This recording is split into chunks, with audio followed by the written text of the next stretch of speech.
चलिए सेक्शन 129 की book reading कर रहे थे हम। सेक्शन 129 किसका था? फाइनेंशियल स्टेटमेंट का। तो सभी कंपनियों को अपनी फाइनेंशियल स्टेटमेंट बनानी है और एजीएम में रखनी है। फाइनेंशियल स्टेटमेंट किसके अकॉर्डिंग होनी चाहिए? शेड्यूल 3 के अकॉर्डिंग और अकाउंटिंग स्टैंडर्ड्स के अकॉर्डिंग।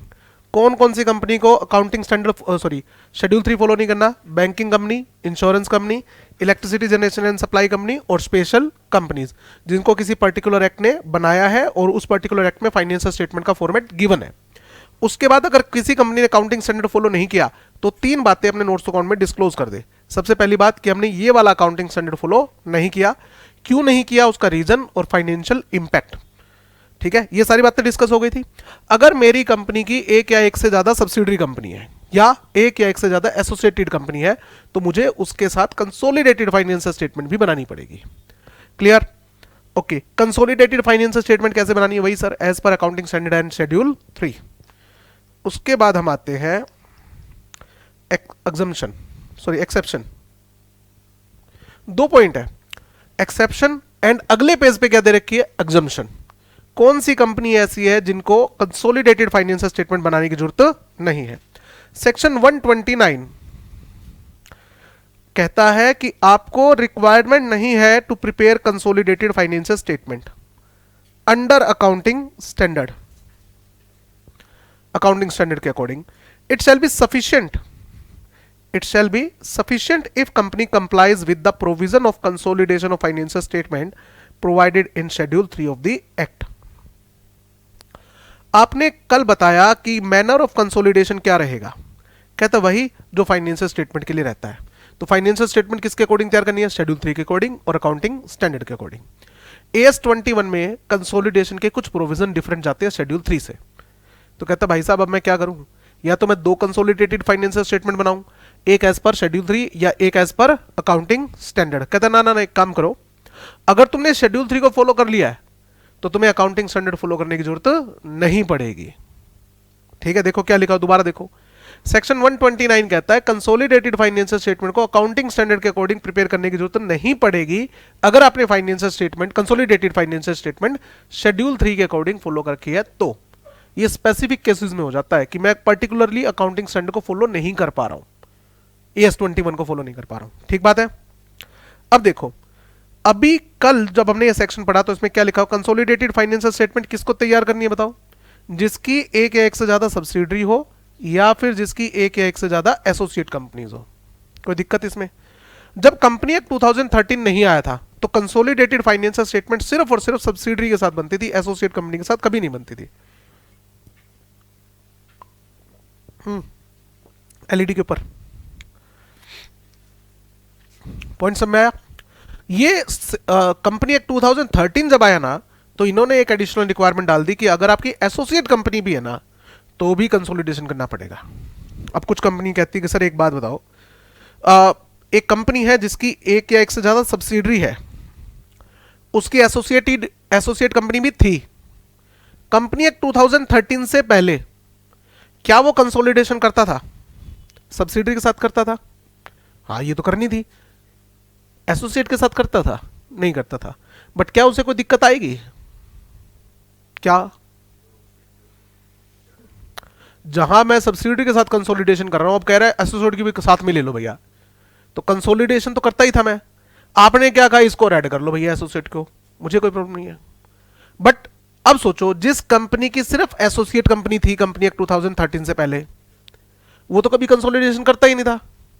अचानक से कंपनी एक्ट 2013 उठ के आया और उसने कहा कि अगर आपकी सब्सिडी नहीं है कोई बात नहीं, अगर एसोसिएट भी है तो उसके साथ भी क्या करो? कहते सर एक मिनट, अचानक से बम फोड़ दिया भाई साहब आपने, कंसोलिडेशन करना इतना आसान नहीं होता, मेरे को टाइम तो दो। आज आपने कंपनी एक्ट 2013 लॉन्च कर दिया, ये आया था 1 अप्रैल में आया था सेक्शन पहला इसका। उसके बाद आप कह रहे हो कि कंसोलिडेशन करो एसोसिएट के साथ भी, हमारी तो कोई तैयारी नहीं है। तो कहता भाई सुनो, अगर तुम्हारी कंपनी की सब्सिडरी नहीं है, सिर्फ एसोसिएट है, तो जिस साल ये रूल आया था उस साल आपको क्या कर दे रखी?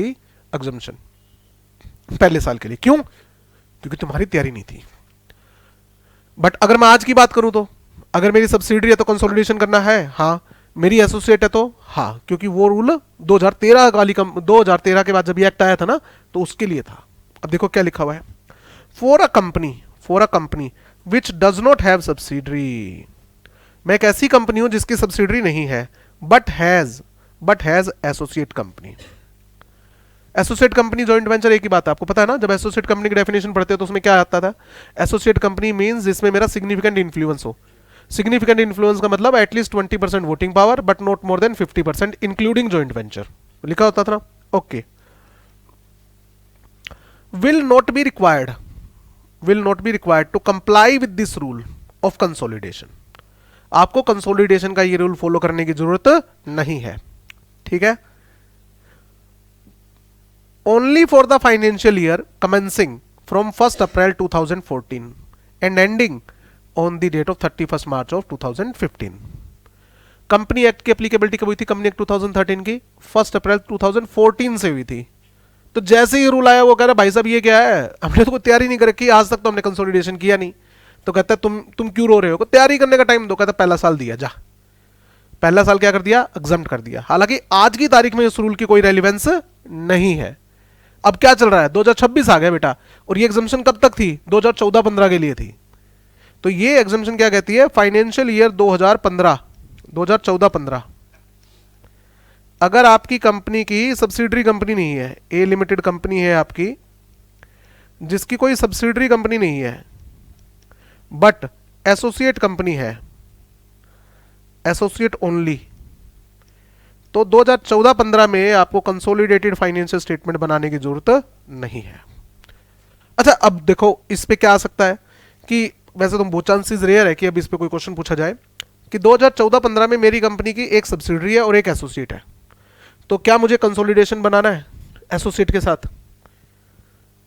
बताओ, बनाना पड़ेगा, क्योंकि ये एग्जम्पशन कब है? जब आपकी सिर्फ क्या हो? एसोसिएट हो। क्योंकि जब आपकी सब्सिडरी थी तो आपने तो तैयारी कर रखी है ना पहले से ही, तो फिर आप किस चीज की एग्जम्पशन मांग रहे हो भाई? एग्जम्पशन कौन मांगेगा? जिसकी तैयारी बिल्कुल भी नहीं थी। पॉइंट सब में आ गया? ओके। कई बच्चों को ऐसा लगता है कि 2014-15 में अगर मान लो मेरी एक सब्सिडरी एक एसोसिएट है तो मुझे सब्सिडरी के साथ कंसोलिडेशन बनानी है बट एसोसिएट के साथ नहीं बनानी, दोनों साथ बनानी पड़ेगी बेटा। बात समझ में आ गई? ये रूल कब लगेगा? जब आपकी एक भी सब्सिडरी नहीं है बट एसोसिएट है, तो तैयारी तो थी नहीं ना। पॉइंट समझ में आ गया? Nothing in this rule shall apply in respect of consolidation of financial statement by a company having subsidiary or subsidiaries incorporated outside India, ठीक है, commencing on or after 1 April 2014। क्योंकि अगर आपकी सब्सिडरी कंपनी इंडिया से बाहर है तो फिर कंसोलिडेशन की रिक्वायरमेंट नहीं अप्लाई होगी, क्योंकि उसके लिए फॉरेन कंपनी के प्रोविजन लगेंगे ना। अगर आपकी कोई कंपनी इंडिया से बाहर है और उसको कंट्रोल कौन कर रहा है? इंडियन कंपनी या इंडियन सिटीजन कंट्रोल कर रहा है, 50% से ज्यादा शेयर है, तो उसके ऊपर कौन से प्रोविजन लगेंगे? फॉरेन कंपनी के प्रोविजन लगेंगे। तो फॉरेन कंपनी के जब प्रोविजन लगेंगे तो ये वाला सेक्शन अप्लाई नहीं होगा। बट मजे की बात जानते हो क्या है? वहां पर भी ये बात लिखी हुई है। जब हम फॉरेन कंपनी का सेक्शन पढ़ेंगे ना तो उसमें लिख रखा है कि आपको फॉरेन कंपनी के साथ कंसोलिडेटेड फाइनेंशियल स्टेटमेंट बनाकर सबमिट करवानी है। ये लिखा हुआ है कि बस इस चैप्टर का ये सेक्शन नहीं लगेगा। यानी कि अगर आपकी कोई फॉरेन कंपनी है तो उसके अंदर कंसोलिडेशन सेक्शन 129 के अकॉर्डिंग नहीं होगा, चैप्टर 9 के। किसके अकॉर्डिंग होगा? फॉरेन कंपनी के प्रोविजन के अकॉर्डिंग होगा। ये एक टॉपिक है, हाँ ये थोड़ा सा टॉपिक है, ठीक है। एमसीक्यू आ सकता है या प्रैक्टिकल थ्योरी क्वेश्चन अब तो बहुत रेयर है, पहले इसमें थ्योरी क्वेश्चन आ जाता था। Exemption from preparation of consolidated financial statement. आपको कंसोलिडेटेड फाइनेंशियल स्टेटमेंट प्रिपेयर नहीं करनी है, एक्सेप्शन दे रखी है। किसके लिए? 3 कंडीशन, और ये तीनों कंडीशन पूरी होनी चाहिए। Company if it meets the following conditions, ठीक है। देखो कंडीशन क्या क्या है। पहली कंडीशन क्या है? मैं एक होली ओन्ड सब्सिडरी कंपनी हूं। होली ओन्ड बोले तो 100% शेयर मेरे पास में है, ठीक बात है। उसके बाद में क्या लिखा हुआ है?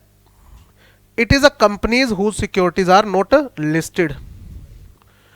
मैं एक अनलिस्टेड कंपनी हूं और मेरे 100% शेयर जो है वो किसी और ने होल्ड कर रखे हैं। एंड, और तीसरी कंडीशन क्या कहती है? जो मेरी अल्टीमेट होल्डिंग कंपनी है उसने कंसोलिडेटेड फाइनेंशियल स्टेटमेंट फाइल कर दी है with ROC which are in compliance with applicable accounting standards. तीनों लाइन को ध्यान समझना। अब नोट्स में आओ।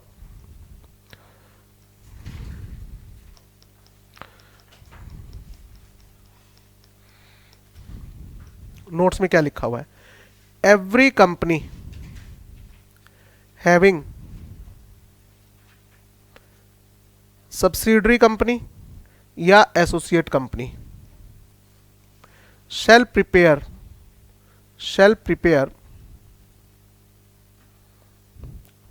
prepare and file consolidated financial statement। आपको कंसोलिडेटेड फाइनेंशियल स्टेटमेंट बनानी है और ये फाइल भी करनी है आरओसी के पास, एजीएम में भी जाएगी। ओके, बात ठीक है।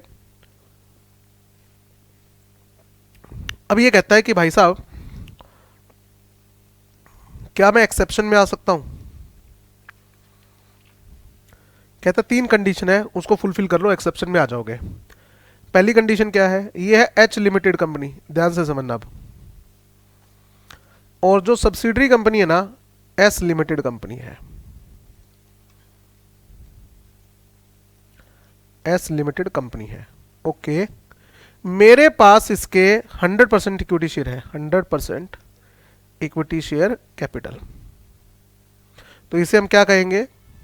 Holi owned subsidiary. अच्छा, कंसोलिडेटेड फाइनेंशियल स्टेटमेंट अकाउंट्स में तुम्हारा चैप्टर हो चुका है, ये चल रहा है अभी, तुम्हारा हो गया। चलो, कंसोलिडेशन का मतलब ऐसा होता क्या तुम्हारे according? What is the meaning of consolidation? मतलब तो है कंसोलिडेटेड फाइनेंशियल स्टेटमेंट में क्या करते होंगे? होल्डिंग कंपनी कहती है कि मेरी बिल्डिंग जो है ना वो 10 करोड़ की है, सब्सिडरी कंपनी कहती है जी मेरी बिल्डिंग 5 करोड़ की है। तो कंसोलिडेटेड में बिल्डिंग कितनी दिखाई जाएगी? 15 करोड़ की। कि हम दोनों की मिला के कितनी है? 15 करोड़ की। होल्डिंग कंपनी कहती है हमारा स्टॉक 100 करोड़ का है, सब्सिडरी कंपनी कहती है मेरे पास 30 करोड़ का स्टॉक है, तो दोनों का मिला के स्टॉक कितना हो गया? 130 करोड़ का। तो कंसोलिडेटेड फाइनेंशियल स्टेटमेंट में क्या किया जाता है? जो एसेट्स होती है उनको जोड़ दो और जो लाइबिलिटी होती है उनको जोड़ दो। सेम ऐसे पी एंड एल में इनकम को जोड़ दो, एक्सपेंस को जोड़ दो। बट एक चीज बताओ, मैं होल्डिंग कंपनी हूं, मेरे 80% शेयर है उस कंपनी में, सब्सिडरी में। तो एक तरीके से देखा जाए तो तुम्हारे पास जितनी एसेट है, सपोज करो आपके पास जो बिल्डिंग है 3 करोड़ की है, मेरे पास कितने की? 10 करोड़ की है। मैं कहता हूं कंसोलिडेटेड में ऐड करके दिखा दो, कितने की दिखा दो? 13 करोड़ की दिखा दो। बट क्या ये 13 करोड़ की बिल्डिंग होल्डिंग कंपनी की है? 80% है, ठीक है। तो 20%, 3 करोड़ का 20% लगभग किसके पास है? उन शेयर होल्डर के पास जो मेरे नहीं है। इनको हम बोलते हैं कंपनी एक्ट के हिसाब से क्या बोलते हैं? माइनॉरिटी। मेजोरिटी शेयर किसके पास है? होल्डिंग के पास। और जो शेयर होल्डिंग के पास नहीं होते उनको हम क्या कहते हैं? माइनॉरिटी। तो हमें कैलकुलेशन करनी पड़ती है, उस कैलकुलेशन को हम बोलते हैं माइनॉरिटी इंटरेस्ट, ठीक है ना। इसको हम क्या बोलते हैं? Minorities interest. और ये कंसोलिडेटेड फाइनेंशियल स्टेटमेंट में लायबिलिटी साइड में दिखाई जाती है। होल्डिंग सब्सिडी चैप्टर में सिर्फ यही कैलकुलेशन मोस्ट इंपॉर्टेंट है। तुम्हें होल्डिंग कंपनी की बैलेंस शीट दे देंगे, सब्सिडी कंपनी की बैलेंस शीट दे देंगे और फिर कहेंगे होल्डिंग कंपनी का 60% शेयर है, कंसोलिडेटेड फाइनेंशियल स्टेटमेंट बना दो। तो एज इट इज ऐसा टोटल कर दो, लायबिलिटी टोटल कर दो। बट है ना 40% शेयर किसके पास है? माइनॉरिटी। तो उसमें एक कैलकुलेशन करनी पड़ेगी कि कल को इस कंपनी में से माइनॉरिटी का जो शेयर बनता है वो कितना बनता है, वो लायबिलिटी साइड में दिखाना पड़ता है कंसोलिडेटेड में। बट एक बात हो, 100% शेयर किसके पास है? मेरे पास है। तो माइनॉरिटी कितनी हुई है? 0। तो यहां पर तो सीधा सीधा क्या है? बैलेंस शीट को टोटल कर दो, यहां माइनॉरिटी इंटरेस्ट आएगा ही नहीं। तो एक बात बताओ, अगर मैं फाइनेंस, ये मेरी 2 फाइनेंशियल स्टेटमेंट है, समझो अभी इसको ध्यान से। ये तो है मेरी सब्सिडरी कंपनी के फाइनेंशियल स्टेटमेंट और ये मेरी होल्डिंग कंपनी के फाइनेंशियल स्टेटमेंट। होल्डिंग कंपनी ने अपनी एजीएम में अपनी फाइनेंशियल स्टेटमेंट रख दी और सब्सिडरी कंपनी के साथ कंसोलिडेटेड फाइनेंशियल स्टेटमेंट रख दी, ठीक है। अब मान लो मेरी होली ओन्ड सब्सिडरी कंपनी है वो, तो ये मेरी होल्डिंग कंपनी की फाइनेंशियल स्टेटमेंट। शेयर होल्डर कहते हैं सर कंसोलिडेटेड फाइनेंशियल स्टेटमेंट कहाँ है? कहता भाई साहब सब्सिडरी कंपनी की जो बैलेंस शीट में जो कुछ दिख रहा है सारा अपना ही है। क्यों? 100% शेयर अपने पास है। तो कंसोलिडेटेड फाइनेंशियल स्टेटमेंट पॉइंट बनाने का, फाइनेंशियल स्टेटमेंट बनाने का पॉइंट क्या है? कुछ समझ में आ रहा है? कि जब उसकी बैलेंस शीट ले लो, टोटल मार दो यार। कंसोलिडेटेड फाइनेंशियल स्टेटमेंट का पर्पस क्या है? होल्डिंग कंपनी का शेयर होल्डर ये जानना चाहता है कि जी 100 रुपए हमने आपकी कंपनी में लगा रखे हैं, आप कितना कमा रहे हो ये बताओ। और आपकी कंपनी ने अगर किसी को होल्ड कर रखा है या एसोसिएट बना रखा है अपने पैसों से, तो वो कितना कमा रही है? क्योंकि वो भी तो हमारा ही हुआ, मोस्ट ऑफ द पैसा हमारा हुआ। तो कंसोलिडेट मतलब दोनों ने मिला के कितना कमाया भैया हमको तो ये बता दो। बट अगर वो कंपनी पूरी तरीके से हमारी है तो क्या कहेंगे? वो जो कमा रहा है वो सारा ही अपना जी। कंसोलिडेशन में कैलकुलेशन करके तो दिखानी नहीं है पॉइंट। अच्छा, अब एक बात बताओ, 99% शेयर मेरे पास है, 1% किसके पास है? माइनॉरिटी के पास। तो कंसोलिडेटेड फाइनेंशियल स्टेटमेंट बनेगी ना? बनेगी सर। बट आप बताओ 99 मेरे पास है जी, 1% के लिए कंसोलिडेटेड फाइनेंशियल स्टेटमेंट में कुछ बनता है मन? तो यहां पर क्या लिखा हुआ है, एक्ट के हिसाब से क्या कहता है कि बनाना पड़ेगा, बट एच लिमिटेड कंपनी क्या कहती है, एच लिमिटेड कंपनी कहती है भाई होली ओन सब्सिडी नहीं है, ठीक है, एस लिमिटेड कंपनी है, ये होली ओन सब्सिडी नहीं है। मेरे पास 99%, एग्जांपल ले रहा हूं मैं, हो सकता 98 हो, 96 हो, 95 हो, 99% इक्विटी शेयर कैपिटल मेरे पास है, ठीक बात है जी। अब ये कह रहा है कंसोलिडेटेड फाइनेंशियल स्टेटमेंट बनानी पड़ेगी विद एस, कहता बनानी तो चाहिए, बट कहता जो 1% माइनॉरिटी है ना, कहता हाँ 1% कौन है, माइनॉरिटी, कहता भाई इनसे हमने बात करी है, इनको कोई ऑब्जेक्शन नहीं है। हमारी कंपनी क्या कह रही है, माइनॉरिटी से बात कर रखी है हमारी कंपनी ने, और हमारी कंपनी ने ये कहा कि हम कंसोलिडेटेड फाइनेंशियल स्टेटमेंट नहीं बना रहे हैं, तो माइनॉरिटी जी आपको कोई दिक्कत है क्या? ये कहता हमें कोई दिक्कत नहीं है भाई साहब, 1% शेयर है, उसमें क्या आना क्या जाना। कहता ना बनाओ, कहता ना बनाओ, फिर ये लो पहला पढ़ो बुक में, देखो क्या लिखा हुआ है, 2 सिचुएशन दे रखी है पहले पॉइंट में, देखो क्या लिखा हुआ है, it is Holi own subsidiary company, it is Holi own subsidiary company. आगे देखो क्या लिखा हुआ है, और it is partly own subsidiary, 99% share मेरे पास है, पार्टली ओन हो गया ना, होली ओन तो नहीं है, of another company and all it's other member, कौन, माइनॉरिटी, और इसके जो अदर मेंबर्स है 99 तो हमारे पास है, तो 1% कौन हो गया, अदर मेंबर्स, जिनको माइनॉरिटी बोलेंगे, including those not otherwise entitle to vote, including those not otherwise entitle to vote. अब नोट हटाओ एक बार, नोट और अदरवाइज हटा दो, including those entitle to vote, जिनको वोट डालने का राइट है, किसको वोट डालने का राइट होता है, इक्विटी शेयर का, including those not otherwise entitle to vote, जिनको अदरवाइज सिचुएशन में वोट डालने का राइट होता है, नहीं तो नहीं होता। किसकी बात कर रहा है, preference share holder. Preference share holder को बताओ एक्सेप्शनल केस में वोटिंग राइट मिलता है नहीं मिलता है, कब, जब रिजोल्यूशन पे डायरेक्ट इंपैक्ट आता हो, रिजोल्यूशन का डायरेक्ट इंपैक्ट हो, या 2 साल से कंपनी ने उनका क्या नहीं पे कर रखा, डिविडेंड पे नहीं कर रखा, तो भाई 1% तो इक्विटी शेयर होल्डर जो माइनॉरिटी में है, और जो प्रेफरेंस शेयर होल्डर है जिनको अदरवाइज एंटाइटल टू वोट हो, ठीक है, having been intimated in writing, हमने उन सबको इंटीमेट कर दिया इन राइटिंग, क्या कि हम कंसोलिडेटेड फाइनेंशियल स्टेटमेंट नहीं बना रहे हैं, और हमने सबको दिखा दिया, प्रूफ दिखा दिया कि हमने सभी मेंबर को भेज दिया है, ठीक है, कहीं कल को बाद में ये ना कहे कि तुमने भेजा नहीं होगा किसी का, डू नॉट ऑब्जेक्ट, और वो ऑब्जेक्ट नहीं कर रहे हैं कंपनी को for not presenting consolidated financial statement. तो या तो 100% शेयर हमारे पास है, या फिर जो माइनॉरिटी है उसने, उनको कोई दिक्कत नहीं है जी, फिर मतलब किसी को दिक्कत नहीं है। आगे दूसरी कंडीशन क्या कहती है, मैं एक लिस्टेड कंपनी नहीं हूं, मैं एक लिस्टेड कंपनी नहीं हूं, ना मैं लिस्टेड हूं, ना मैंने लिस्टिंग की क्या दे रखी, एप्लीकेशन दे रखी। तो दूसरी कंडीशन क्या कहती है, मैं लिस्टेड नहीं हूं, मैं लिस्टेड कंपनी नहीं हूं, ना मैंने लिस्टिंग की कोई एप्लीकेशन दे रखी, ठीक है।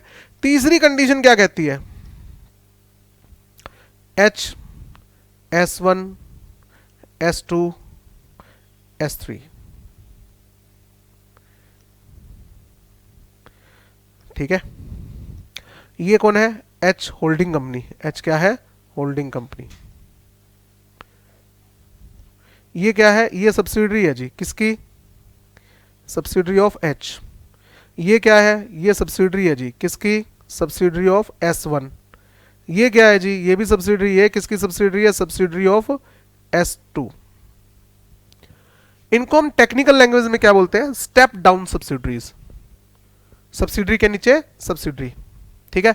पुराने कंपनी एक्ट में जितनी चाहे उतनी स्टेप डाउन सब्सिडरी बना सकते हो, नई कंपनी एक्ट में मैक्सिमम कितनी लेयर अलाउ कर रखे, 2, ठीक है। अभी कितनी प्रिस्क्राइब्ड है, 2, बट एज में भी प्रिस्क्राइब्ड, और स्पेशल केसेस में आपको ज्यादा भी अलाउड है, गवर्नमेंट कंपनीज वगैरह में जैसे अलाउड होती है। चलो हम इसकी बात नहीं करेंगे, ये चीज सब में आ गई। अब ध्यान से देख के बताओ, सेक्शन 129 के अकॉर्डिंग जो S3 है वो अपनी एजीएम में फाइनेंशियल स्टेटमेंट किसकी रखेगी, अपनी S3 की फाइनेंशियल स्टेटमेंट। S2 अपनी एजीएम में कौन कौन सी फाइनेंशियल स्टेटमेंट रखेगी, अपनी तो रखेगी, कंसोलिडेटेड फाइनेंशियल स्टेटमेंट विद, यहां पर मैं लिख देता हूं, इन एजीएम, इनकी जो एजीएम होगी एजीएम ऑफ S3, इसमें क्या जाएगी, फाइनेंशियल स्टेटमेंट ऑफ S3। कोई दिक्कत इसमें? ये सेक्शन 129 बोलता है। सेक्शन 129 क्या कहता है, जब S2 की एजीएम होगी तो ये क्या फाइल करेगा, फाइनेंशियल स्टेटमेंट ऑफ S2, खुद की फाइनेंशियल स्टेटमेंट फाइल करेगा, point, along with consolidated financial statement with S3। गलत तो नहीं कहा मैंने? यही कह रहा है सेक्शन। आगे आओ, S1 क्या करेगा बताओ, एजीएम में किसकी फाइल करेगा, खुद की, एजीएम ऑफ S1 क्या करेगा, फाइनेंशियल स्टेटमेंट ऑफ S1 खुद की, और कंसोलिडेटेड फाइनेंशियल स्टेटमेंट किसके साथ में, along with consolidated financial statement of S2 and S3। कोई दिक्कत इसमें? अब H क्या कहता है, एजीएम जब होगी H की, एजीएम ऑफ H, तो बताओ कंसोलिडेटेड फाइनेंशियल स्टेटमेंट किसकी फाइल करेगा, H की, and consolidated financial statement with S1, S2 and S3। सही कह रहा हूं?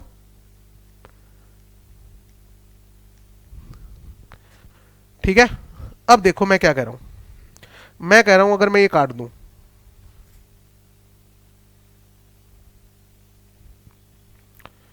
तो अब क्या होगा,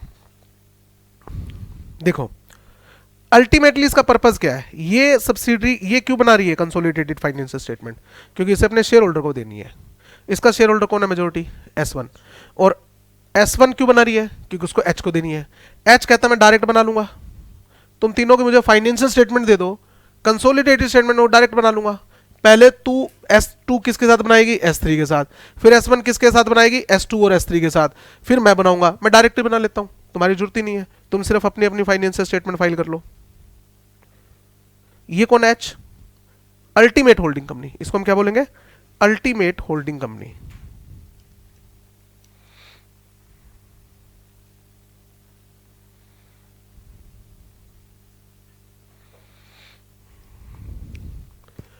ऐसा भी हो सकता है कि S1 S2 को कहे कि तुम सब्सिडरी के साथ मत बनाओ कंसोलिडेटेड फाइनेंशियल स्टेटमेंट, मैं बना के किसको दे दूंगी, H को। तो अब इस केस में किसको नहीं बनानी पड़ेगी कंसोलिडेटेड फाइनेंशियल स्टेटमेंट, S2 को नहीं बनानी पड़ेगी। ठीक बात है ना। S1 क्या कह रही है, मैं बना लूंगा S1 के साथ और S3 के साथ, तो S2 को S3 के साथ कंसोलिडेटेड फाइनेंशियल स्टेटमेंट बनाने की जरूरत नहीं है। थर्ड कंडीशन पढ़ो क्या लिखा हुआ है, एक सेकंड आया मैं।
हाँ जी, तो तीनों कंडीशन पढ़ लिया बुक में। देखो क्या लिखा हुआ तीनों कंडीशन में। कब आपको फाइनेंशियल स्टेटमेंट तैयार, कंसोलिडेटेड फाइनेंशियल स्टेटमेंट तैयार नहीं करनी। Provided further that nothing in these rules shall apply in respect of preparation of consolidated financial statement by a company, it meets the following conditions। अगर ये सारी कंडीशन को follow करती है तो होली ऑन सब्सिडरी है या फिर पार्टली ऑन सब्सिडरी कंपनी है, और जो पार्टली ऑन सब्सिडरी कंपनी है हमने सभी मेंबर्स को इंटीमेशन दे दी है और किसी भी मेंबर ने कोई ऑब्जेक्शन नहीं करी है। ओके, दूसरा हम लिस्टेड ही नहीं है। तीसरा, मेरी जो अल्टीमेट होल्डिंग कंपनी है या कोई इंटरमीडियरी, इंटरमीडियरी मतलब बीच की कोई होल्डिंग कंपनी है, उसने कंसोलिडेटेड फाइनेंशियल स्टेटमेंट फाइल कर दी है आरओसी के पास में, तो मुझे बनाने की जरूरत नहीं है, क्योंकि पर्पस तो सोल्व भी हो रहा है ना।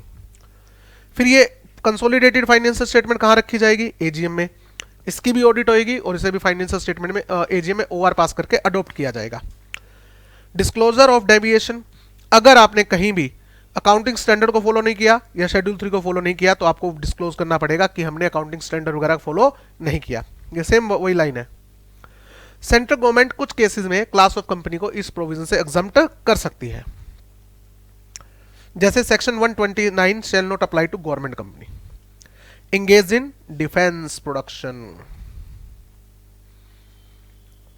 बट ये एग्जम्पशन कब अप्लाई होगी, जब आपने 92 और 137 में कोई डिफॉल्ट ना किया हो। क्लियर। पेनल्टी आपको याद करनी नहीं। तो देखो समरी में क्या आया, बुक्स की समरी तो होगी थी ना, यहां पर नहीं हुई थी, अच्छा जगह नहीं थी, कोई बात नहीं, यहां पर दोनों सेक्शन की बना देते हैं। आओ, सेक्शन 128 किसका है, बुक्स का। हर कंपनी को बुक्स मेंटेन करनी है, बताओ कौन कौन सी बुक्स मेंटेन करनी है, जिसमें सेल परचेज रिकॉर्ड हो, जिसमें कैश कितना आया कितना खर्च हुआ वो रिकॉर्डेड हो, एसेट एंड लायबिलिटी रिकॉर्डेड हो, और अगर कंपनी आपकी 148 के दायरे में आती है तो कॉस्ट रिकॉर्ड्स भी।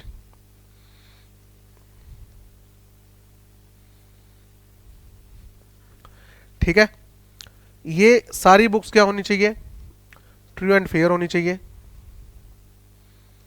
ट्रू एंड फेयर होनी चाहिए, डबल एंट्री सिस्टम पे होनी चाहिए,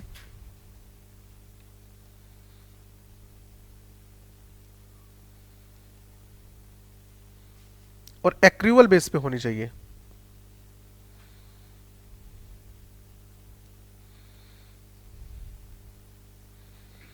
ठीक है, आप इलेक्ट्रॉनिक फॉर्म में भी रख सकते हो।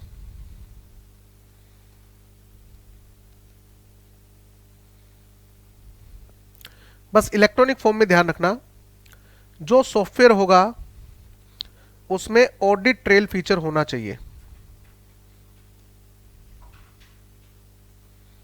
ऑडिट ट्रेल फीचर होना चाहिए, मतलब याद है ना, कोई ट्रांजैक्शन डिलीट करोगे एडिट करोगे तो उसका भी लॉग मेंटेन होना चाहिए। प्लस में नॉट एक्सेसिबल आउटसाइड इंडिया,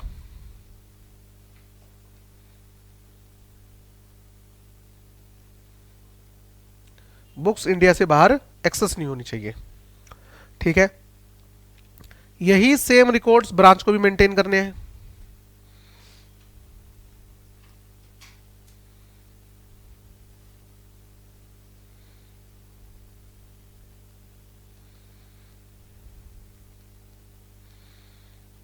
ठीक है, उसके बाद सभी ये जो बुक्स है कैसे मेंटेन करनी है, बुक्स अलोंग विद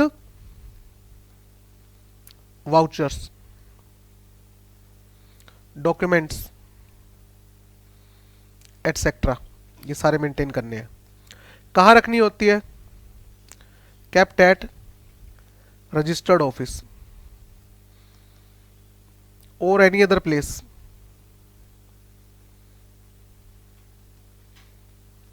बस दो कंडीशन, विद इन इंडिया होना चाहिए place, plus board resolution pass करना पड़ेगा, और जिस दिन बोर्ड रिजोल्यूशन पास किया उसके 7 दिन के अंदर अंदर, हाँ 7 days, इंटीमेशन टू आरओसी। ठीक है। ब्रांच की बुक्स कहां रहेगी? ब्रांच ऑफिस में।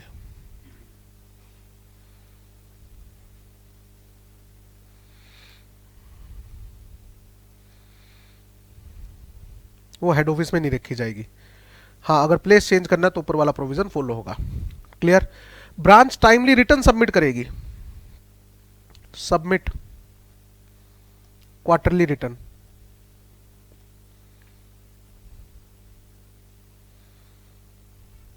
With head office, sorry registered office. यही बात थी। ठीक है। इंस्पेक्शन कौन कर सकता है? इंस्पेक्शन बाय डायरेक्टर लिख देते हैं अपन, क्योंकि बुक में आपके और तो दे ही नहीं रखा। तो डायरेक्टर जब चाहे तब इंस्पेक्शन कर सकता है। बट अगर ये बुक्स कहा है? इंडिया से बाहर है, बुक्स आउटसाइड इंडिया है, तो भाई आप इंडिया से बाहर नहीं जा सकते। आप बताओ आपको कौन सी इंफॉर्मेशन चाहिए और कौन से फाइनेंशियल ईयर की चाहिए, और वो कंपनी के डायरेक्टर्स को प्रोवाइड कर दी जाएगी। ठीक है। एप्लीकेशन देनी पड़ेगी आपको, application to board of directors. आपको बताना है कौन सी इंफॉर्मेशन, कौन सी फाइनेंशियल इंफॉर्मेशन आपको चाहिए और कौन से फाइनेंशियल ईयर की। आपको वो इंफॉर्मेशन जो है यहीं प्रोवाइड कर दी जाएगी। Information will be provided in India, in India. और अगर आपको यही इंफॉर्मेशन चेक करनी है सब्सिडरी कंपनी की, तो सब्सिडरी कंपनी के डायरेक्टर्स की क्या लेनी पड़ेगी? सॉरी, सब्सिडरी होल्डिंग कंपनी के डायरेक्टर्स की इंफॉर्मेशन रिलेटेड टू, या books related to subsidiary company. तो ऑब्टेन अप्रूवल ऑफ डायरेक्टर्स।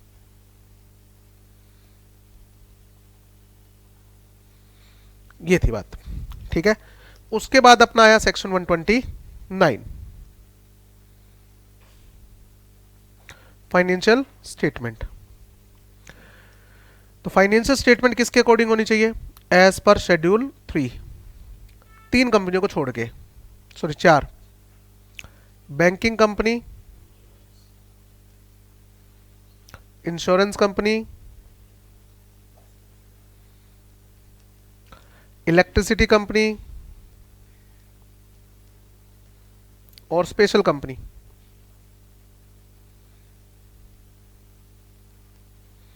इन पे ये शेड्यूल 3 अप्लाई नहीं होता। दूसरा आपको क्या फॉलो करना पड़ेगा? Accounting standards. अकाउंटिंग स्टैंडर्ड अगर आप किसी वजह से फॉलो नहीं कर पा रहे हो तो नोट्स टू अकाउंट में 3 चीजें शो कर देना। पहली चीज, एएस फॉलो नहीं किया। कौन सा वाला नहीं फॉलो किया? Not complied. क्यों नहीं कंप्लाई किया? रीजन और उसका फाइनेंशियल इंपैक्ट। ये जो आपने फाइनेंशियल स्टेटमेंट बनाई है, ये फाइनेंशियल स्टेटमेंट हमें कहां लेके जानी होती है? एजीएम में। ले डाउन, ले डाउन का मतलब present in AGM for adoption. ठीक है। ओके। फिर इसी के अंदर क्या दे रखा? Consolidated financial statement. अगर आपकी सब्सिडरी है, इफ वन और मोर सब्सिडरी कंपनी और एसोसिएट कंपनी, तो कंसोलिडेटेड फाइनेंशियल स्टेटमेंट बनानी है और वो भी एजीएम में रखनी है। कंसोलिडेटेड फाइनेंशियल स्टेटमेंट बनाने की जरूरत नहीं है अगर आप 3 कंडीशन फुलफिल करते हो तो। नंबर 1, होली ओन्ड सब्सिडरी, या और no objection by minority. If not wholly owned subsidiary, या तो वो होली ओन्ड सब्सिडरी हो, या वो होली ओन्ड सब्सिडरी नहीं है तो माइनॉरिटी को क्या नहीं है? ऑब्जेक्शन नहीं है, पहली कंडीशन। दूसरी कंडीशन क्या है? लिस्टेड नहीं हूं, अनलिस्टेड हूं, अनलिस्टेड कंपनी हूं। और तीसरी कंडीशन क्या है? अगर मेरी अल्टीमेट होल्डिंग कंपनी या इंटरमीडियरी होल्डिंग कंपनी ने फाइनेंशियल स्टेटमेंट अकाउंटिंग स्टैंडर्ड के अकॉर्डिंग बनाकर आरओसी के पास फाइल कर दिए तो। अल्टीमेट होल्डिंग कंपनी और intermediate holding company prepared financial statement, consolidated financial statement as per accounting standard, और इसकी कॉपी किसको जा चुकी है? आरओसी को। ये 3 कंडीशन है। लो जी,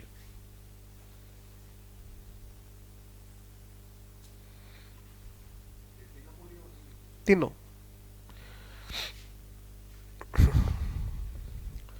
पॉइंट समझ आ गया? चलो आगे, क्योंकि लिस्टेड कंपनी को कंसोलिडेटेड फाइनेंशियल स्टेटमेंट बनाकर सेबी के पास फाइल करनी ही करनी होती है, तो अगर एक भी कंडीशन पूरी नहीं होगी तो बनानी पड़ेगी। आगे आ जाओ। अब ये सेक्शन देखो, सेक्शन 129 सब सेक्शन क्लोज ए, क्लोज भी नहीं, सॉरी गलत बोल दिया मैंने, सेक्शन 129 ए इकट्ठा ही बोला जाता है। सेक्शन 129 ए,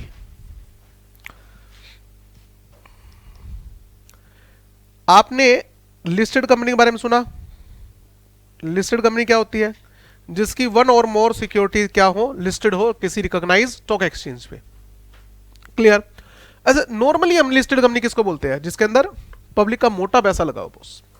ये आईपीओ एफपीओ वगैरह लेके आती है और उसमें पब्लिक का मोटा पैसा लगा होता है। तो कल को अगर ये कंपनी कुछ गड़बड़ कर दे तो नुकसान किसका होगा? पब्लिक एट लार्ज, मतलब बड़े सारे लोगों को नुकसान होगा। तो आपके अकॉर्डिंग गवर्नमेंट को ऐसी कंपनी में नजर ज्यादा रखनी चाहिए, विजिलेंस ज्यादा होनी चाहिए। तो इसके लिए क्या बनाया गया? सेबी। इसके लिए क्या बनाया गया? SEBI, security exchange board of India.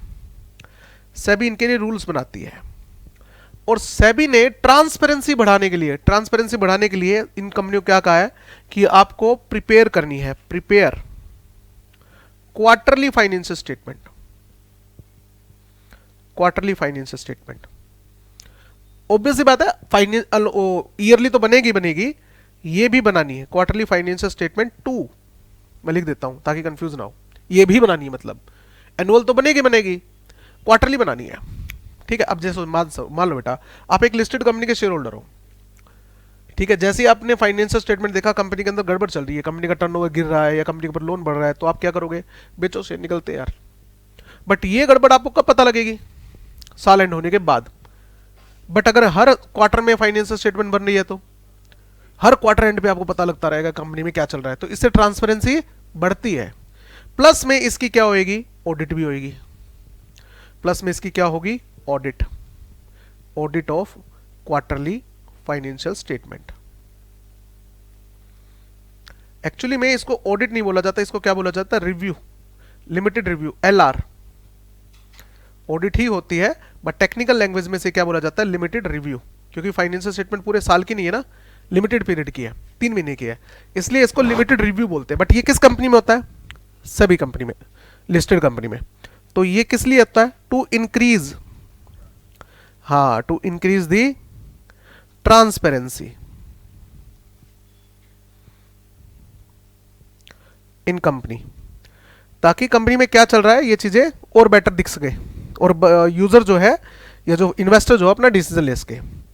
अब ये जो सेक्शन 129 ए आया है, ये कहता है कि मान लीजिए कोई कंपनी अनलिस्टेड है, तो मुझे बताओ क्या अनलिस्टेड कंपनी को क्वार्टरली फाइनेंशियल स्टेटमेंट बनानी है? नहीं बनानी, बट आपको भी प्रिपेयर करनी पड़ेगी पीरियोडिक फाइनेंशियल स्टेटमेंट। अभी पीरियोडिक फाइनेंशियल स्टेटमेंट क्या होगी? हो सकता है क्वार्टरली हो सकता है सेमी एनुअली हो। अभी क्या लिखा हुआ है? पीरियोडिक। ये नया सेक्शन बनाया है, और ये किसके लिए है? क्योंकि अनलिस्टेड कंपनी पे सेबी तो अप्लाई होता नहीं, बट ट्रांसपेरेंसी तो इनको भी चाहिए। अब मान लो एक बहुत बड़ी कंपनी है, ठीक है, बट वो लिस्टेड नहीं है, तो क्या उसमें पैसा जो लगा हुआ है इन्वेस्टर को, पैसा नहीं है ना? तो कहता है भाई आपको इसकी भी क्या करवानी पड़ेगी? पीरियोडिक फाइनेंशियल स्टेटमेंट की ऑडिट करवानी पड़ेगी। अच्छा, अब ये अनलिस्टेड कंपनी कौन सी है? कहता है प्रिस्क्राइब्ड। इसके लिए हम क्या बताएंगे? रूल बताएंगे। प्रिस्क्राइब्ड अनलिस्टेड कंपनी, अभी तक रूल आए नहीं है, सेक्शन बन गया है, और सेक्शन में क्या लिख दिया कि प्रिस्क्राइब्ड कंपनी को फाइनेंशियल स्टेटमेंट जो है वो पीरियोडिक बेसिस पे बनानी पड़ेगी, फिर उसकी ऑडिट करवानी पड़ेगी, उसको आरओसी के पास फाइल करना पड़ेगा, जैसे लिस्टेड कंपनीज में होता है। बट कौन सी वो प्रिस्क्राइब्ड कंपनी होंगी अभी तक कुछ नहीं बताया। फाइनेंशियल स्टेटमेंट कितने पीरियड की बनानी है, 3 महीने की या 6 महीने की, अभी तक कुछ नहीं बताया। और आरओसी के पास कब फाइल करनी है, अभी तक इसके बारे में कुछ नहीं बताया हुआ। सेक्शन 129A पढ़ो। पीरियोडिकल फाइनेंशियल स्टेटमेंट, यहां पर मैं लिख देता हूं similar to quarterly financial statement and LR बोले तो limited review in case of listed company. ROC पास फाइल करने के लिए क्या रखा होगा, आरओसी नॉर्मली कितने दिन में फाइल करना होता है, 30 डेज में, और एज में भी प्रिस्क्राइब लिख तो रखा है, prescribed as per rule. Required by central government for unlisted company. अब देखो यहां पर बोल क्या लिखा हुआ, अनलिस्टेड कंपनी। लिस्टेड कंपनी क्यों नहीं, क्योंकि उस पर तो सभी की रेगुलेशन पहले ही लग रही है, वो तो क्वार्टरली फाइनेंशियल स्टेटमेंट बनवाते हैं, उसका एलआर करवाते हैं, फिर वो आरओसी को आ जाती है। To prepare financial result of the company on such periodical basis and in such form as may be prescribed. 3 महीने की फाइनेंशियल स्टेटमेंट बनानी है, 6 महीने की, कहता अभी तक कुछ प्रिस्क्राइब नहीं हुआ है, रूल बना हुआ है। Obtain approval of board of director, इसको बोर्ड ऑफ डायरेक्टर अप्रूव करेंगे, फिर इसकी ऑडिट करवानी है, जिसको हम क्या बोलते हैं, लिमिटेड रिव्यू बोलते हैं, of such periodic financial result in such manner as may be prescribed. File a copy with ROC within 30 days of the completion of relevant period with such fees as may be prescribed. लो जी, point clear. तो ये section जो है ये LR के जैसा है, बट वो लिस्टेड कंपनी के लिए है तो अलग बात है। अब आते हैं सेक्शन 130 और 131, दोनों एक साथ चलेंगे। मोस्ट इंपॉर्टेंट सेक्शन है बेटा, नए पेज पर आ जाना, पूरा पेज लग जाएगा। Section 130 and section 131।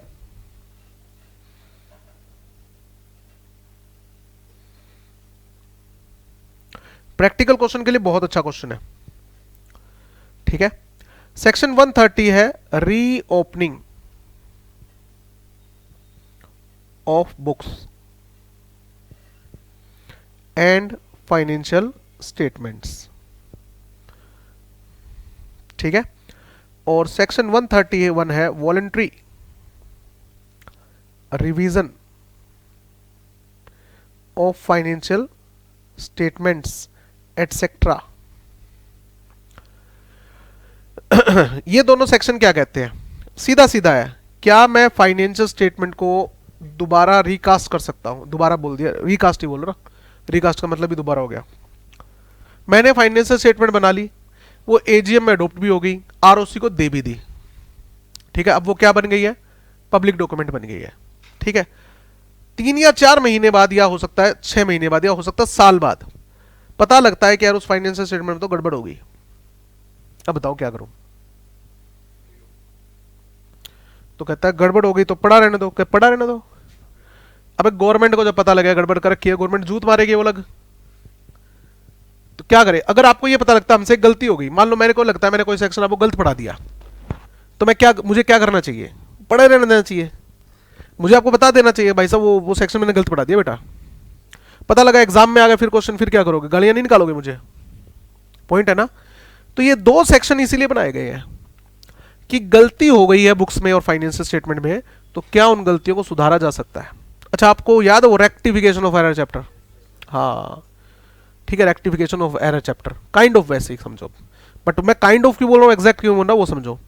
अब आपकी फाइनेंशियल स्टेटमेंट में गलती है, ये बात किसको पता चल गई, ये बात गवर्नमेंट को पता लग गई, गवर्नमेंट को, इनकम टैक्स अथॉरिटी को, जीएसटी अथॉरिटी को, इनको पता लग गई, ठीक है।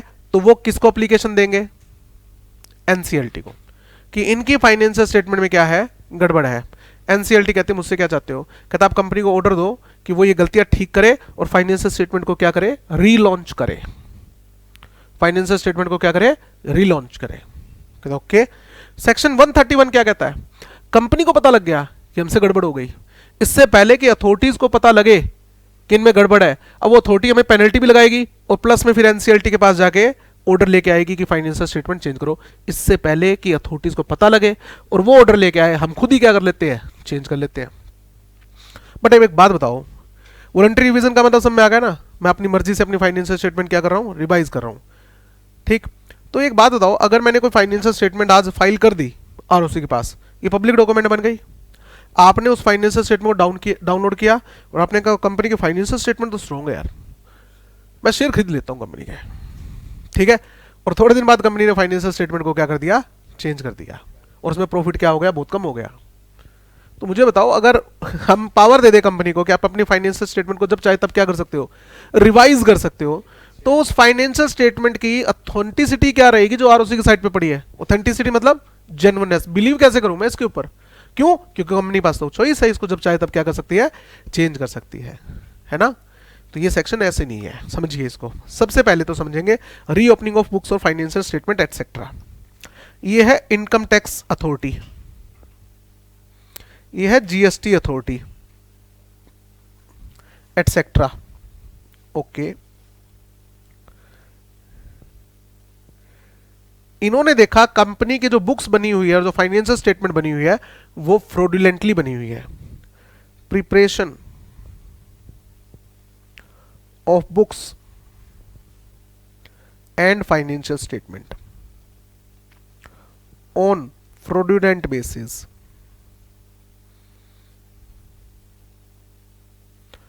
कंपनी ने जो बुक्स बनाई है और जो फाइनेंशियल स्टेटमेंट बनाई है वो फ्रॉडुलेंट है। फ्रॉडुलेंट मतलब फ्रॉड के हिसाब से बनाई गई है, इसमें बहुत सी गड़बड़ ऐसी है जो हमें लगता है कि जानबूझ के की गई है। तो फिर ये क्या करेंगे, ये एक एप्लीकेशन मूव करेंगे, ये क्या करेंगे, एक एप्लीकेशन मूव करेंगे, एप्लीकेशन टू एनसीएलटी। एनसीएलटी कहता है क्या, ये कहता है सर जो कंपनी की फाइनेंशियल स्टेटमेंट है ना उसमें फ्रॉडुलेंट इंफॉर्मेशन है। एनसीएलटी कहता है अच्छा, कहता है आप मुझसे क्या चाहते हो, आप कंपनी को ऑर्डर करो, order the company to rectify the books and financial statement, कि वो अपनी बुक्स और फाइनेंशियल स्टेटमेंट को क्या करे, रेक्टिफाई करे, and recast the financial statement. But ये तो एजीएम अडॉप्ट हो चुकी, कहते सर एजीएम अडॉप्ट हो चुकी तभी तो कंपनी उसको चेंज नहीं कर पा रही, तभी तो हम आपके पास में आए हैं, आपने ऑर्डर दिया तब तो चेंज करना पड़ेगा। पॉइंट समझ में आया। एनसीएलटी कहता है ओके ठीक है, तुम्हारी बात में दम नजर आ रहा है मुझे, ऑब्वियस सी बात है अपॉर्चुनिटी बिंग हट दी जाएगी कंपनी को, बट आप मुझे ये भी बताओ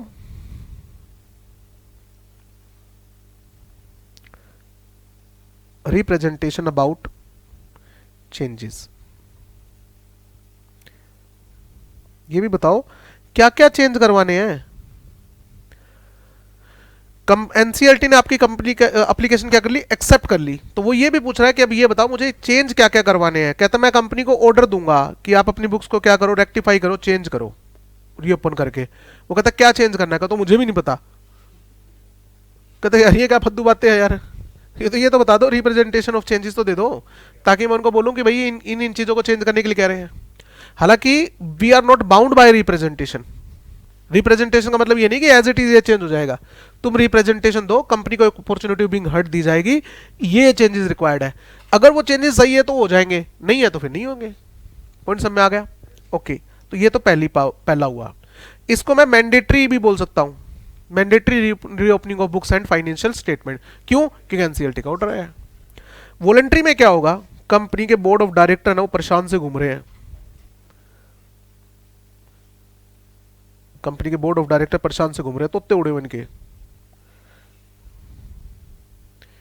ये तोते हैं, ठीक है, ये बोर्ड ऑफ डायरेक्टर्स है। किसी दूसरे डायरेक्टर ने पूछा क्या होगा, कहे यार जो अपनों ने फाइनेंशियल स्टेटमेंट बनाई थी इंक्लूडिंग कंसोलिडेटेड फाइनेंशियल स्टेटमेंट, और जो हमने बोर्ड्स रिपोर्ट फाइल करनी होती है, ये भी आरओसी पास फाइल करनी होती है बोर्ड्स रिपोर्ट, भाई इसमें गड़बड़ हो गई है। बोर्ड्स रिपोर्ट, अब ये बोर्ड रिपोर्ट क्या होती है ये भी आएगा, सेक्शन 134, ये कंपलसरी होती है, समझो ये एजीएम में देनी कंपलसरी होती है। एजीएम में अडॉप्ट होने के बाद इसकी कॉपी कहाँ अपलोड होती है? आरओसी के पास। बोर्ड ऑफ डायरेक्टर कहते हैं भाई साहब ऐसा है, ये जो फाइनेंशियल स्टेटमेंट अपने फाइल की थी ना, हाँ इसमें हमने सेक्शन 129 को फॉलो नहीं किया। मतलब हो सकता है शेड्यूल 3 फॉलो ना किया हो सकता है कोई अकाउंटिंग स्टैंडर्ड कंप्लाई ना किया हो, और ये जो बोर्ड रिपोर्ट है इसमें हमने सेक्शन 134 फॉलो नहीं किया। कहता हो तेरी, वो कहता कहाँ है क्या? आरओसी को अपलोड कर दी हमने। अब वही बात, इश्क खाज और झूठ छुपाए नहीं छुपते, आज नहीं तो कल सामने आएंगे बेटा ये। तो जब सामने आएगा तो जूत भी पड़ेंगे। एनसीएलटी का ऑर्डर आएगा, बुक चेंज करो, पेनल्टी भी लगेगी और चेंज भी करना पड़ेगा। कहता अब हमें क्या करना चाहिए? कहता भाई इससे पहले कि एनसीएलटी के पास कोई और जाए हम खुद चले जाते हैं। ये एनसीएलटी कहता हाँ बताओ क्या करना है? कहता सर हमने जो फाइनेंशियल स्टेटमेंट फाइल की थी वो सेक्शन 129 के अकॉर्डिंग नहीं बनी जी, गलती से, और हमने जो बोर्ड रिपोर्ट फाइल की है उसमें भी सेक्शन 134 का कोई कंटेंट रह गया। एनसीएलटी कहते बहुत बढ़िया, मुझे अच्छा लगा कि तुम अपने आप आ गए। कहता अब क्या चाहते हो? कहता आप हमें हमारी कंपनी को ऑर्डर दे दो, क्योंकि हम अपनी मर्जी से बुक्स अगर एक बार फाइनलाइज हो गई, एजीएम में अगर अडॉप्ट हो गई, तो हम उसे क्या नहीं कर सकते? रेक्टिफाई नहीं कर सकते। तो आप हमें ऑर्डर दे दो, ऑर्डर दी कंपनी या allow the company to reopen the financial statement and board's report, make correction,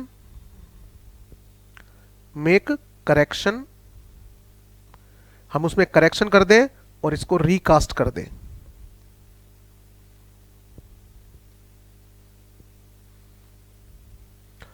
recast the boards report. कहता सर आपकी मेहरबानी होगी अगर आप हमें ये ऑर्डर दे दो तो। ठीक है, दो तीन बातें ध्यान में रखने वाली। सबसे पहले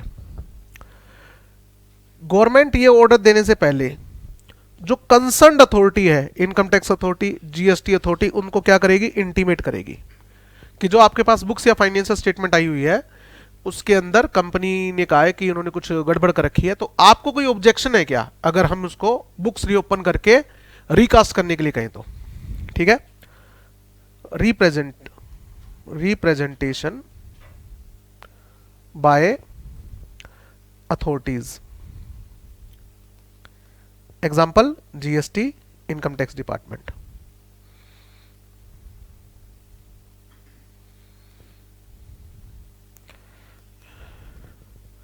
सपोज करो बेटा आपने ना फाइनेंशियल स्टेटमेंट में सेल कम दिखा रखी थी, किस लिए? ताकि जीएसटी कम देना पड़े, टैक्स कम देना पड़े।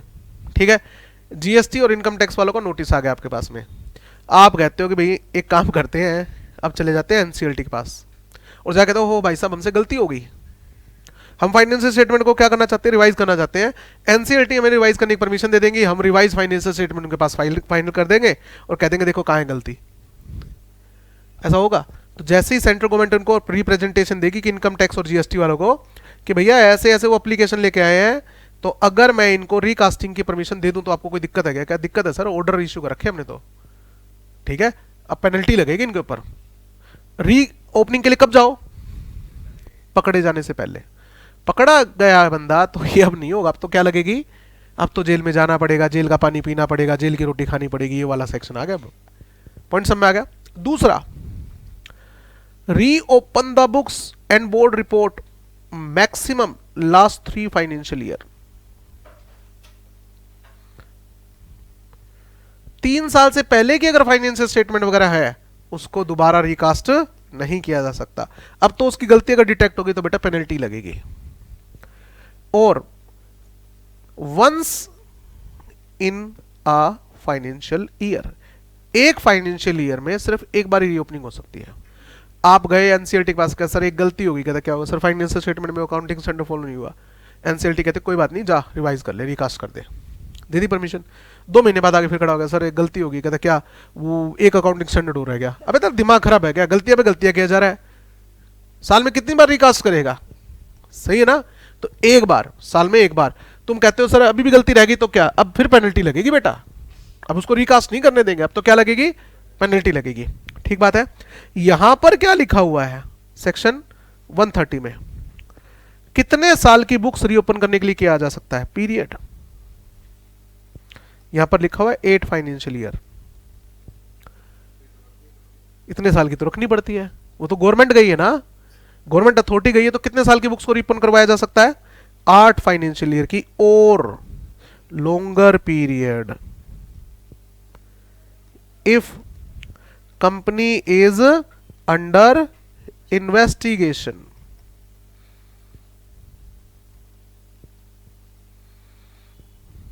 and central government has directed the company to retain या preserve the books for longer period. कुछ याद आया?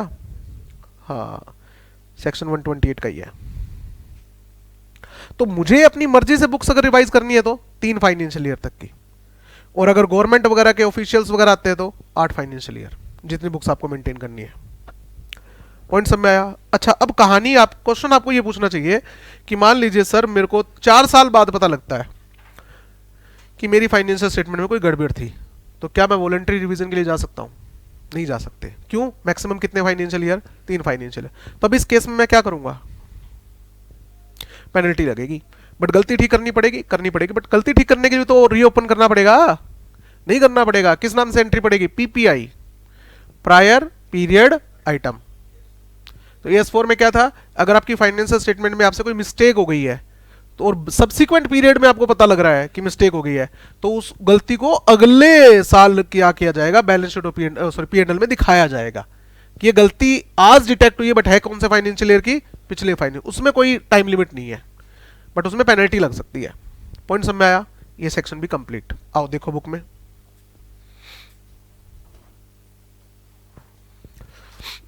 पढ़ो क्या लिखा हुआ है। 2 सेक्शन है। रीओपनिंग मैं लिख देता हूं, most important. Reopening of accounts on courts order या ट्रिब्यूनल ऑर्डर। ठीक है। A company shall not reopen it's books of account and not recast it's financial statement. Company कभी भी अपनी बुक्स को रीओपन नहीं कर सकती। जो एंट्रिया डल गई, जो एजीएम में अडॉप्ट हो गई, वो फाइनल है भैया, उसमें अब कोई चेंज नहीं हो सकता। और फाइनेंशियल स्टेटमेंट जो एजीएम में अडॉप्ट हो गई और आपने आरओसी को दे दी, वो चेंज नहीं हो सकती। पॉइंट है sir. unless an application is made by central government, income tax authority, SEBI, other statutory authority, example GST department, GST authority या DST department, okay, and an order is made by court, और court ने क्या दे दिया? Order दे दिया। Court मतलब tribunal, NCLT, to that effect, इस इफेक्ट में, इस बारे में कि जो अर्लियर अकाउंट है वो किस बेस पर प्रिपेयर किए गए हैं? फ्रॉडुलेंट मैनर पे, या जो कंपनी के अफेयर हैं वो मिसमैनेज थे ड्यूरिंग दैट रेलिवेंट पीरियड, जिससे हमें डाउट क्रिएट हो रहा है किस पे? फाइनेंशियल स्टेटमेंट पे, कि जो फाइनेंशियल स्टेटमेंट है ये सही नहीं बनी हुई है सर। तो हम एप्लीकेशन दे रहे हैं किसको? NCLT को, कि ये जो फाइनेंशियल स्टेटमेंट है या तो ये फ्रॉडुलेंटली बनाई गई है, या फिर ये इनके ऊपर में क्या हो रहा है? डाउट हो रहा है, इसको ठीक करवाया जाए। ठीक बात है। प्रोवाइडेड दैट, इस बात का ध्यान रहे, कोर्ट या NCLT एज द केस में भी shall give notice to central government, income tax authority, SEBI और एनी अदर स्टैट्यूटरी अथॉरिटी। ठीक है। आपकी एप्लीकेशन एक्सेप्ट होने के बाद किसी क्या मांगेंगे? Shall take into consideration the representations if any made by them before passing any order under this section. Order pass करने से पहले हम ये भी पूछ लें कि चलो तुमने ये तो बता दिया कि गड़बड़ है, गड़बड़ क्या है और उसको ठीक कैसे करवाना है भाई, ये भी तो बताओ। पॉइंट समझ में आ गया? ओके। रिवाइज्ड अकाउंट क्या हो जाएंगे? फाइनल हो जाएंगे। सर कितने टाइम लिमिट के अकाउंट्स में रिवाइज करवा सकता हूं? 8 साल। No order in respect of reopening of books to a period earlier than 8 financial year. ठीक है। हालांकि इसकी एक्सेप्शन क्या बताओ? हाँ, provided that direction issued by central government, ठीक है, for keeping the books for longer period than 8 years. ठीक है। It may be ordered to be reopened within such longer period. ये एमसीक्यू के लिए बहुत इंपॉर्टेंट है बेटा। एमसीक्यू में केस स्टडी क्या बना के देंगे कि एक कंपनी की इन्वेस्टिगेशन चल रही है सेंट्रल गवर्नमेंट की, और सेंट्रल गवर्नमेंट ने उनको ऑर्डर दे रखा है कि आप 15 साल पुरानी बुक्स भी डिलीट नहीं करोगे हमसे पूछे बिना। अब सेंट्रल गवर्नमेंट ने एनसीएलटी को एप्लीकेशन लगाई है कि हमें इनके 11th फाइनेंशियल ईयर की जो फाइनेंशियल स्टेटमेंट मिली है वो फ्रॉडुलेंट मिली है। तो एनसीएलटी जी आप कंपनी को ऑर्डर दो कि वो अपने 11th फाइनेंशियल ईयर की फाइनेंशियल स्टेटमेंट क्या करे, चेंज करे। तो आपसे पूछेंगे कि बताओ क्या वो ऐसा कर सकते हैं, और अगर कर सकते हैं तो मैक्सिमम कितने फाइनेंशियल ईयर तक की फाइनेंशियल स्टेटमेंट को रिवाइज करने के लिए बोल सकते हैं। तो उसमें 4 ऑप्शन मिलेंगे, 6 साल, 8 साल, 10 साल, 15 साल। 15 साल, क्योंकि इन्वेस्टिगेशन में क्या ऑर्डर दिया गया है, कितनी बुक मेंटेन करके रखनी है, 15 साल की। अब यहां पर बच्चा क्या कंफ्यूज होएगा, उसको कभी 3 साल याद आ रहा होगा, कभी 8 साल याद आ रहा होगा, तो बच्चा कंफ्यूजन में लिख के आ जाएगा। और कंफ्यूज करने के लिए 11th ईयर भी दे दिया।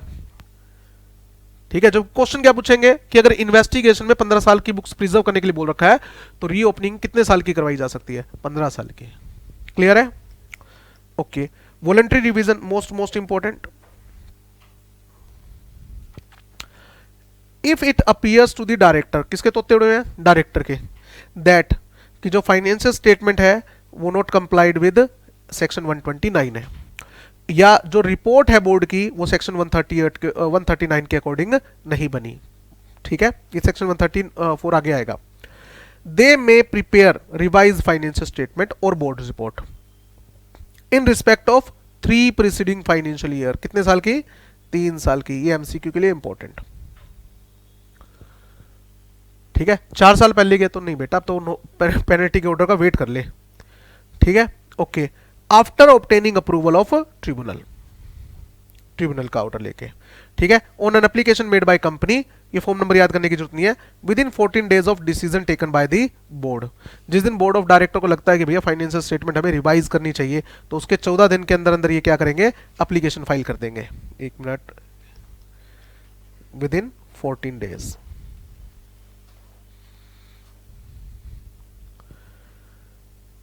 ठीक है, जिस दिन तोते उड़े वहां से 14 दिन के अंदर अंदर, यानी कि बोर्ड रिजोल्यूशन पास कर लिया है, बोर्ड ऑफ डायरेक्टर ने मन बना लिया कि हम फाइनेंशियल स्टेटमेंट को क्या करेंगे, रिकास्ट करेंगे। बट भैया कैसे रिकास्ट करें, एनसीएलटी की अप्रूवल लेनी पड़ेगी। कहते ठीक है, फिर इनको एप्लीकेशन देते हैं। पॉइंट समझ में आ गया? ओके।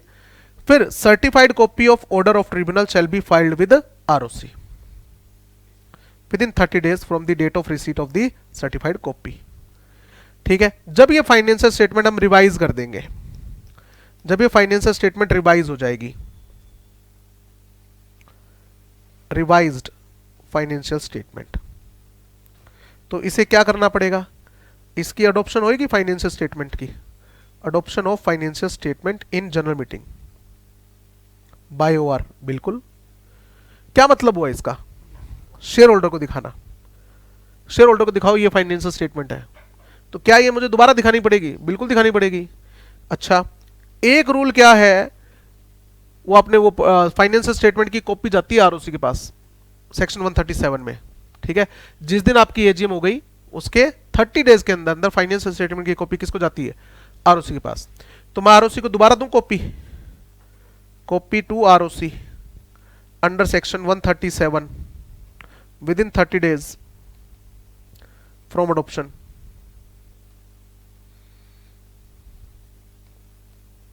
बिल्कुल, मैं आरओसी के पास में गया और मैंने कहा सर ये फाइनेंशियल स्टेटमेंट, कहते 24-25 की फाइनेंशियल स्टेटमेंट, ये तो तूने अपलोड कर रखी है भाई। कहते सर वो तार दो और ये टांग दो, वो हटा दो और ये लगा दो। कहता ऐसे कैसे, वो अपलोड हो गई।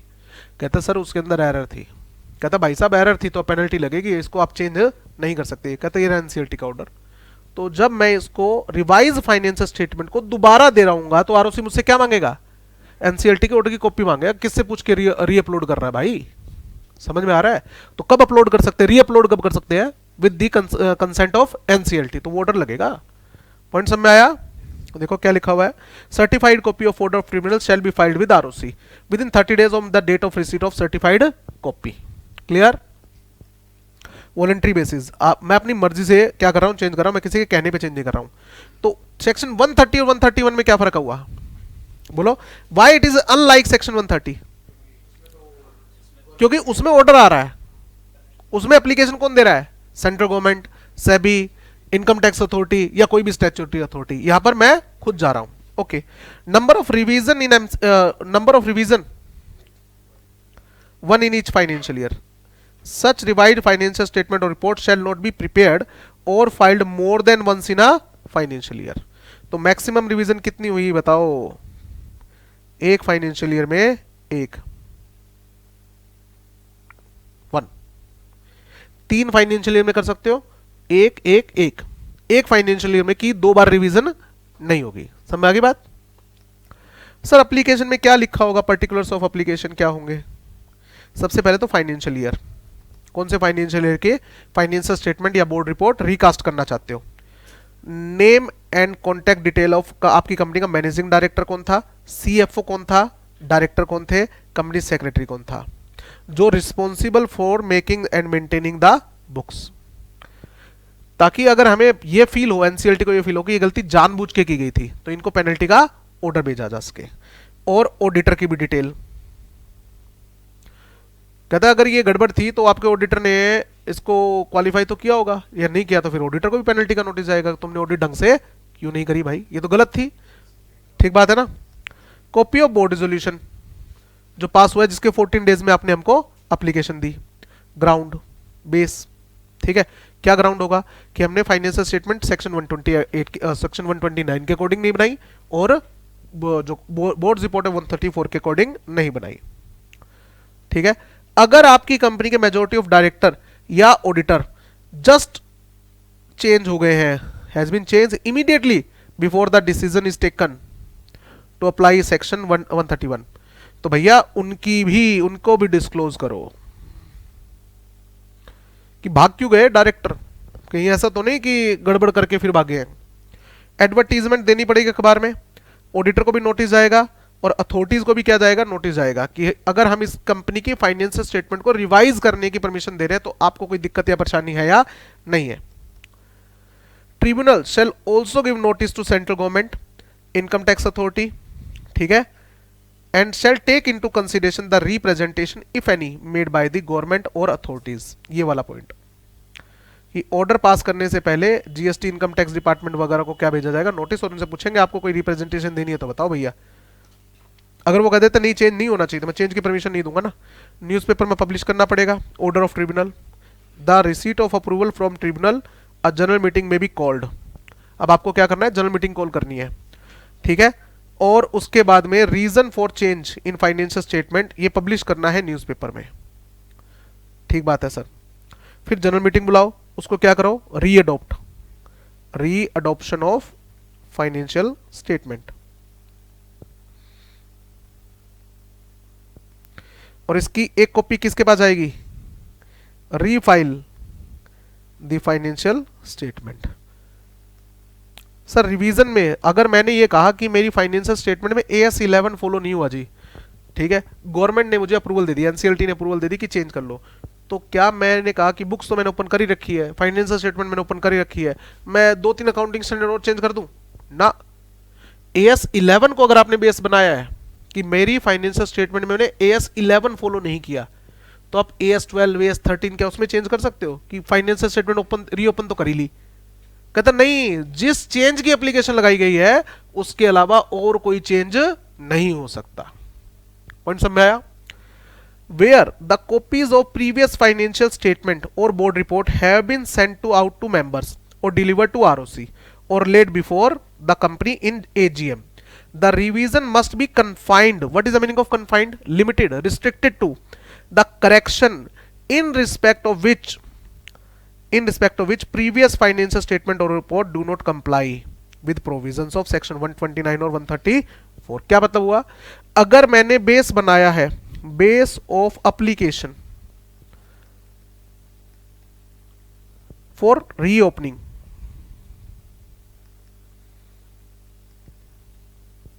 ऑफ फाइनेंशियल स्टेटमेंट, AS 11 को बेस बनाया मैंने कि सर मैंने है ना फॉरेन करेंसी वाली फ्लक्चुएशन की डिस्क्लोजर सही नहीं कर रखा, कहता है एनसीएलटी ने अप्रूवल दे दी, तो क्या मैं AS 13 में चेंज कर सकता हूं बाद में? बोलो ना। जिसको बेस बनाया है सिर्फ वही चेंज कर सकते हो कि मैंने फाइनेंशियल स्टेटमेंट ओपन तो कर रखी है, 1-2 अकाउंटिंग स्टैंडर्ड जो गड़बड़ करके उनको ठीक कर लेता हूं, नहीं हो सकता। क्या चीज? दोबारा रिवीजन नहीं हो सकती, 1 साल में एक बार रिवीजन। अब उस केस में क्या होगा, उस केस में अब एनसीएलटी तुम पे कितनी पेनल्टी लगाती है वो एनसीएलटी डिसाइड करेगी, मैक्सिमम पेनल्टी है, मैक्सिमम है अप टू। तो अगर आपने उनको कन्विंस कर दिया कि भाई ये जो मिस्टेक है ये एक्सीडेंटल थी, तो हो सकता है पेनल्टी लगे ही ना, ठीक है ना। अगर हम आपको ये कह रहे हैं भाई ये चेंज नहीं हो सकती, तो ये ड्रावा देना पड़ेगा बेटा।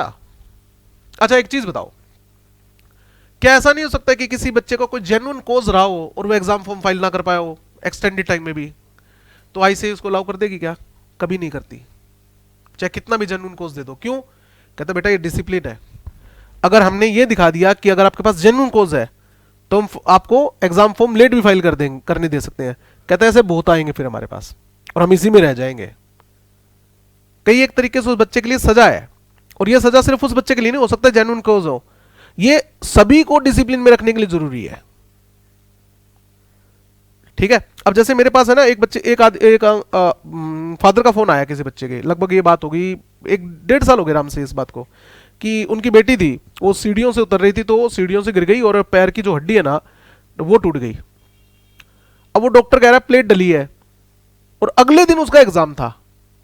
तो वो बोला कि मेरी बेटी की तैयारी बड़ी अच्छी है सीए फाइनल की। मैं कहा तो अच्छा। बोला कि वो सीढ़ियों से गिर गई, प्लेट डली हुई है, डॉक्टर कह रहा है कि भाई ये एग्जाम नहीं दे, एग्जाम खड़े ही नहीं हो सकती और ना बैठ सकती, क्योंकि पीठ के पीछे भी चोट लगी हुई थी। तो मैं क्या कर सकता हूँ? मैं कहा जी कुछ नहीं हो सकता। बोला सर ये तो देखो जेन्युइन बात है, मेडिकल रिपोर्ट वगैरह ले जाऊं, परसों एग्जाम था सर, ये एक दिन छोड़ के था। मैं कहा कहीं भी कुछ भी ले जाओ, आईसीआई इस चीज को अलाउ नहीं करेगी। आईसीआई एक चीज को अलाउ करती है कि आपके हाथ में चोट लगी हुई है, आप सेंटर पे जा सकते हो, तो आप अपना एक लिखने वाला बंदा साथ में लेके जा सकते हो, वो भी स्पेशल केस में कि मैं बोलूंगी और लिखेगा। बहुत रेयर होता है ऐसा, ठीक है। फिर उसका मेरे पास उसके बाप के 3-4 बार फोन आए, मैं सीएम की अप्रोच लगवा दूं, तो मैं कहा जी पीएम की भी लगवा दो, ठीक है। कि मैं कहा फिर भी नहीं मानेंगे जी वो, मैं क्योंकि एक के चक्कर में अगर उन्होंने ये प्रोविजन बना दिया ना, फिर ऐसे बहुत कोज आते हैं बेटा।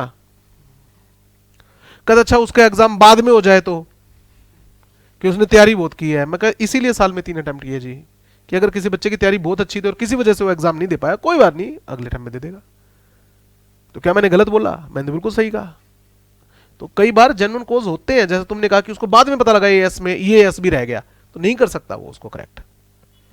डिसिप्लिन क्या रह जाएगा फिर, ठीक बात है ना। Framing of rules by the central government, central government क्या करेगी? रूल फ्रेम करती है इसके regarding. The central government may make rule as to the application of the provisions of this act, ठीक है, टू रिवाइज फाइनेंशियल स्टेटमेंट और board's report, ठीक है। इन पर्टिकुलर मतलब specially for make different provision according to which previous financial statement और report are to be replaced.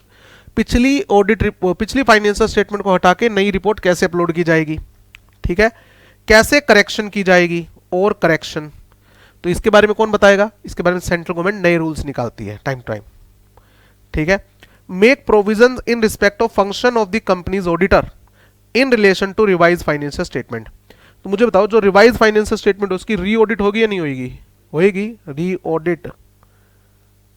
तो इसके बारे में यहां तो नहीं लिख रखा, इसके बारे में रूल्स में लिखा हुआ है। सेंट्रल गवर्नमेंट ने रूल इश्यू कर रखे हैं कि अगर कोई कंपनी अपनी फाइनेंशियल स्टेटमेंट को रीकास्ट करती है तो इसकी री ऑडिट भी होगी, री अडोप्शन भी होगी और इसको रीफाइल भी करना पड़ेगा। Require the director to take such step as may be prescribed. Directors को इसको कैसे सेट करना है, मतलब फॉर एग्जांपल पब्लिश करना पड़ेगा न्यूज़पेपर में, रीजन बताना पड़ेगा हम रिकास्ट क्यों कर रहे हैं, एटसेट्रा। ये होगा पॉइंट। आज के लिए इतना काफी है, चलो।